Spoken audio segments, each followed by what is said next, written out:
Bonjour à tous. Aujourd'hui, je reviendrai sur un événement de la vie de Daniel. Il n'échappera pas, vous l'imaginez, à la jalousie et au complot le visant. Et à un moment donné, on va essayer de l'atteindre et de l'abattre. Il faut reconnaître, parce que la Bible le dit ainsi, que quand on a essayé de trouver quelques failles dans son administration, dans sa manière de gérer, ça a été totalement impossible. La Bible dit que on ne trouvait rien chez lui pour l'accuser, absolument rien, parce qu'il était fidèle, consciencieux dans tout son travail, et on n'a trouvé ni négligence ni défaillance. Alors on a essayé de le piéger avec sa foi, c'est-à-dire qu'il avait l'habitude régulièrement de prier Dieu, et tous les jours, il avait cette pratique et il ne se cachait pas, il n'avait pas honte d'afficher sa foi.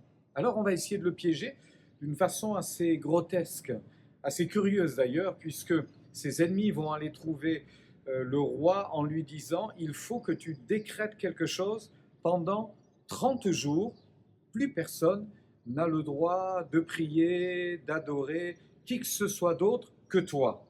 Et là, je me pose la question, mais si on n'a pas le droit de le faire, on n'a pas le droit de le faire tout le temps. Ça ne sert à rien de dire on n'a pas le droit de le faire pendant 30 jours, et puis après on pourra recommencer. C'est pour vous dire à quel point cette idée était idiote, était insensée. Cependant, ça a marché. Le roi a donné son aval pour qu'un décret soit publié, et entendez bien, celui qui va à l'encontre de l'ordre du roi sera puni de mort, sera jeté dans la fosse aux lions. La Bible dit concernant Daniel que quand Daniel apprit que le décret avait été officiellement enregistré, il entra dans sa maison, et vous savez quoi? Bien, il a continué à faire exactement ce qu'il faisait, c'est-à-dire que 3 fois par jour, il se mettait à genoux pour prier et louer son Dieu. Rien n'a changé. La menace ne l'a pas fait trembler, la menace ne lui a pas fait changer ses pratiques. Il a persévéré, il a continué. Et ce qui devait arriver arriva.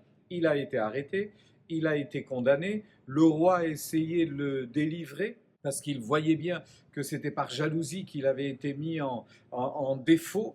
Mais la loi, c'est la loi, et le roi va juste faire une dernière prière sortie de la bouche d'un non-croyant, c'est assez exceptionnel. Il va s'adresser à Daniel et il va lui dire: puisse ton Dieu, que tu sers avec persévérance, te délivrer. Et c'est exactement ce qui s'est passé. Et je conclurai en vous disant que le résultat de la fidélité de Daniel a été que ce roi païen, à la fin de l'histoire, quand Daniel est sorti de la fosse aux lions, il nous est dit que le roi a donné gloire à Dieu, au Dieu de Daniel. Il dira ceci: il est le Dieu vivant qui subsiste éternellement. Son règne ne sera jamais détruit. Sa domination n'aura jamais de fin.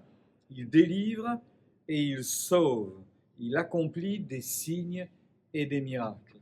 Alors que Dieu vous encourage et vous bénisse. Ne changez rien à vos habitudes qui sont de belles pratiques dans la foi, la prière, l'adoration, le témoignage, le service pour Dieu, et vous en serez réjouis, Dieu sera glorifié et le monde entendra cette belle vérité: Jésus est venu sauver et faire des miracles.